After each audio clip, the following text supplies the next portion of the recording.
RBI ने रीट्स और InvITs sector को लेकर बड़ा बूस्ट देते हुए बैंकों को इन संस्थाओं को कर्ज देने की अनुमति दे दी है। हालांकि इसके साथ ही 49% exposure limit, escrow account security cover और बुलेट रीपेमेंट पर रोक जैसी सख्त शर्तें भी लगाई गई हैं। सवाल यह है कि क्या यह फैसला रीट्स और इनविट्स के लिए सस्ती पूंजी का नया रास्ता खोलेगा या इससे निवेशकों को बेहतर रिटर्न मिल सकेगा, और बढ़ते कर्ज के बीच जोखिम कितना नियंत्रित रहेगा, इन सभी पहलुओं को समझने की कोशिश करेंगे।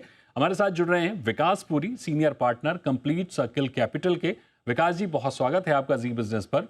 सर, मेरा पहला सवाल ये होगा कि आरबीआई ने पहली बार रीट्स और इनविट्स को बैंक फंडिंग का स्पष्ट रास्ता दिया है।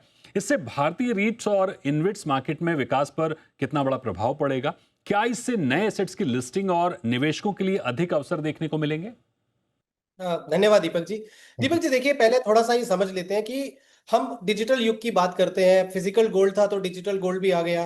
आपके अदर इन्वेस्टमेंट के जो एवेन्यूज है वो भी सब डिजिटाइज्ड हो रहे थे। बट रियल एस्टेट एक ऐसा सेक्टर है जहां पे आप देखिए, या तो एक बड़ा पैसा चाहिए प्रॉपर्टी खरीदने के लिए, बट आपके पास कोई ऐसा ऑप्शन नहीं था कि जहां पे आप जो है ना एक स्मॉलर अमाउंट से किसी एक बड़े प्रोजेक्ट की हिस्सेदारी बन सकते हैं या कोई रियल एस्टेट में आप निवेश करना चाहें। तो रीट्स और इनविट्स उसका एक समझ लीजिए सॉल्यूशन है फॉर इन्वेस्टर्स ऑल्सो। अब इसमें है क्या कि एक तो रीट हो गया आपका रियल एस्टेट इन्वेस्टमेंट ट्रस्ट, और इंफ्रास्ट्रक्चर इन्वेस्टमेंट ट्रस्ट होगी आपकी इनविट्स। जनरली इसमें एक बेसिक डिफरेंस ये था कि रीट्स जो होते हैं वो ओन्ड एसेट्स होते हैं, और जिसमें इनकम जनरेट हो रही हो। मान लीजिए ऑफिस पार्क्स हो गए या मॉल्स हो गए या वेयर हाउसेज हो गए, जब उसको भाड़े पे देते हैं, जो भाड़ा आता है, जो इनकम आती है, वो इन निवेशकों को जो है in the form of income जो है वो वापस डिस्ट्रीब्यूट की जाती है। तो ये आपका रीट्स का जो जनरल एक जो होता है form of how they operate. InvITs वो भी लगभग सिमिलर है, लेकिन प्रोजेक्ट्स थोड़े से अगर आप जस्ट क्लासिफिकेशन के हिसाब से देखें तो रोड्स हो गई, ट्रांसमिशन लाइंस हो गई, रिन्यूएबल एनर्जी प्रोजेक्ट्स हो गए, पाइपलाइन, ये थोड़ा सा कमर्शियल ज्यादा कह सकते हैं, या बेसिक जो कंट्री की इंफ्रास्ट्रक्चर को बढ़ाने में जो चीजें आती हैं वो इसके अंडर में आ जाती हैं।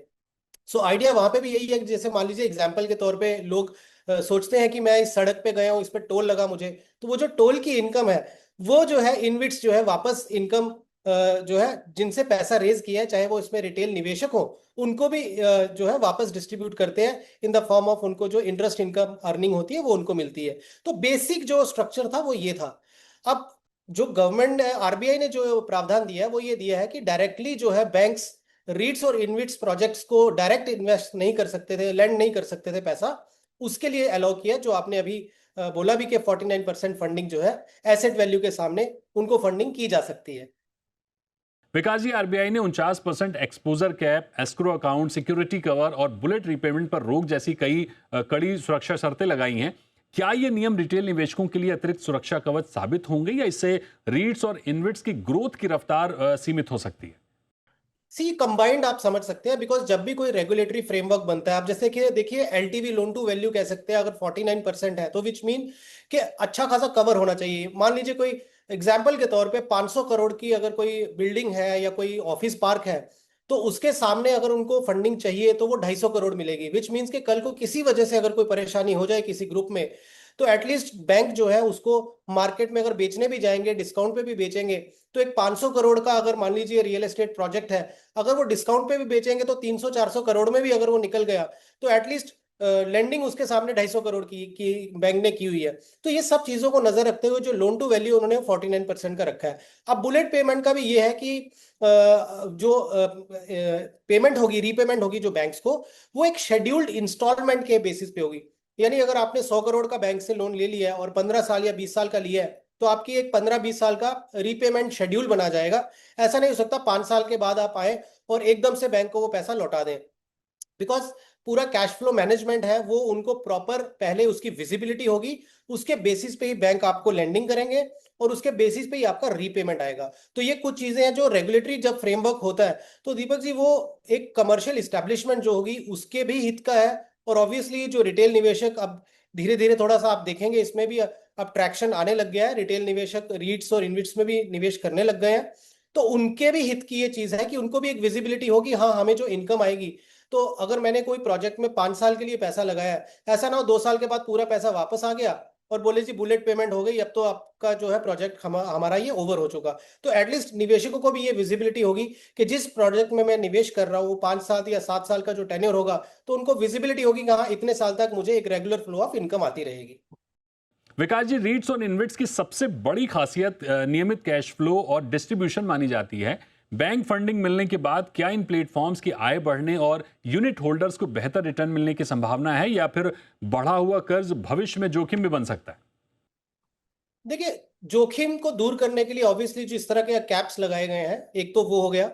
दूसरा, इसमें एक और चीज क्लियरली मेंशन की गई है कि आप जो भी बैंक से बोरोइंग करेंगे, आपके कोई दूसरे स्ट्रेस्ड एसेट्स हैं उनको रेस्क्यू करने के लिए नहीं लेंगे।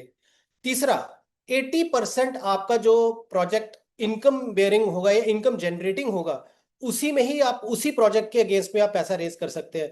तो बहुत सारी चीजों को इन्होंने, जो आप कह सकते हैं कि रेगुलेटरी फ्रेमवर्क में जो चीजें रखी हैं, वो इसी नजरिए से रखी हैं या इसी जो आप विजन के साथ रखी हैं कि कुछ पहले जो पास्ट में आप कह लीजिए खराब जो एक्सपीरियंस हुए इन्वेस्टर्स के हुए या गवर्नमेंट लेवल पे हुए या प्राइवेट लेवल पे हुए, उन चीजों को ना दोहराया जाए या ऐसी चीजें दोबारा ना हो।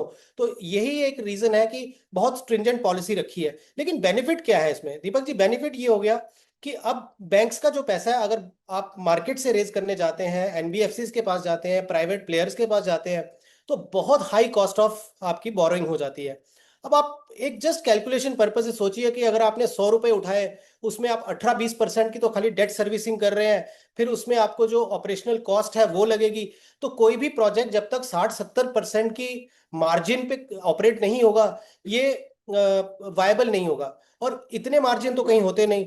तो अगर आपको बैंक एक मान लीजिए लोअर दर पे 8-9% की दर पे अगर पैसा दे रहा है, तो आपके पास वायबिलिटी बन जाती है। तो वायबिलिटी बन जाती है तो इसमें बिजनेस एक्सपेंशन भी आपके लिए एक हो जाता है, और इसमें डिफॉल्ट के जो समझ लीजिए प्रोबेबिलिटी है वो भी कम हो गई। तो हम्म। दोनों तरह से विन विन हो जाता है ये।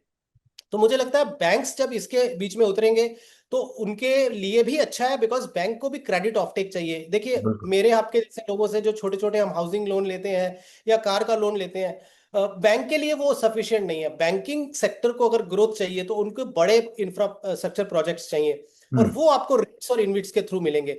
तो I think it is a win win for investors, win hmm. Win for आपके ऑपरेटर एंड बैंक्स। विकास जी, एक आम निवेशक जो रीट्स या इन्वेट्स में निवेश करने की सोच रहा है, उसे आरबीआई के इन नए नियमों के बाद किन 3-4 प्रमुख इंडिकेटर्स पर सबसे ज्यादा ध्यान देने की जरूरत है? जैसे debt level, cash flow, occupancy, revenue visibility और असेट क्वालिटी। इन सारी चीजों को अगर हम गौर करें, और इसके अलावा भी अगर आपको लगता है तो जरूर बताइए, किन चीजों पर सबसे ज्यादा फोकस करने की जरूरत है? देखिए, डेफिनेटली आप किसी भी रीट में अगर आप निवेश करते हैं, तो आपको उसके बैकग्राउंड जानना बहुत जरूरी है कि स्पॉन्सरर कौन है, उनका पास ट्रैक रिकॉर्ड क्या है, कौन से इनके जो रीट प्रोजेक्ट्स हैं या इनविट प्रोजेक्ट्स हैं जो ऑलरेडी इन्होंने एग्जीक्यूट किए हैं। तो हिस्ट्री ऑफ जो आपका इश्यूर है उसकी भी जानना बहुत जरूरी है उनके।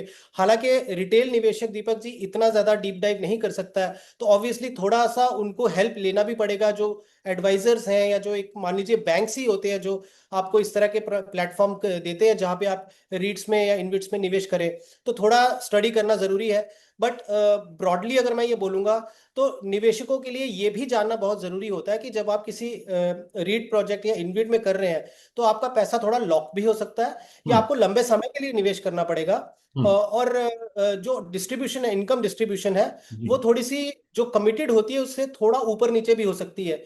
तो ये कुछ छोटी छोटी चीजें हैं, बट हाँ, ये कोई ऐसी डराने वाली चीजें नहीं है कि जिससे रिटेल निवेशक अपने आप को जो ना रिस्ट्रिक्ट करे। बल्कि समय अब ऐसा आ गया है कि मुझे ऐसा लगता है विद जी। दिस मूव आने वाले समय में थोड़ा और अपॉर्चुनिटीज मिलेगी निवेशकों को कि हम्म। और ज्यादा जो है वो इनविट्स और रीट्स उनको मिलेंगे लिस्टेड होते हुए। बिल्कुल। तो कुल मिलाकर आरबीआई का ये कदम रीट्स और इन्वेट सेक्टर के लिए विकास का नया अध्याय खोल सकता है। एक ओर इससे पूंजी जुटाना आसान होगा, वहीं दूसरी ओर कड़े जोखिम प्रबंधन प्रावधान निवेशकों के हितों की सुरक्षा का भी प्रयास करते हैं। अब देखने वाली बात यह होगी कि इंडस्ट्री इस अपॉर्चुनिटी का कितना प्रभावी उपयोग करती है, और क्या इससे रिटेल निवेशकों को बेहतर, स्थिर और सुरक्षित रिटर्न का लाभ मिल पाता है। विकास पुरी जी, आपका बहुत शुक्रिया करेंगे हमारे साथ जुड़ने के लिए, अपना महत्वपूर्ण समय देने के लिए।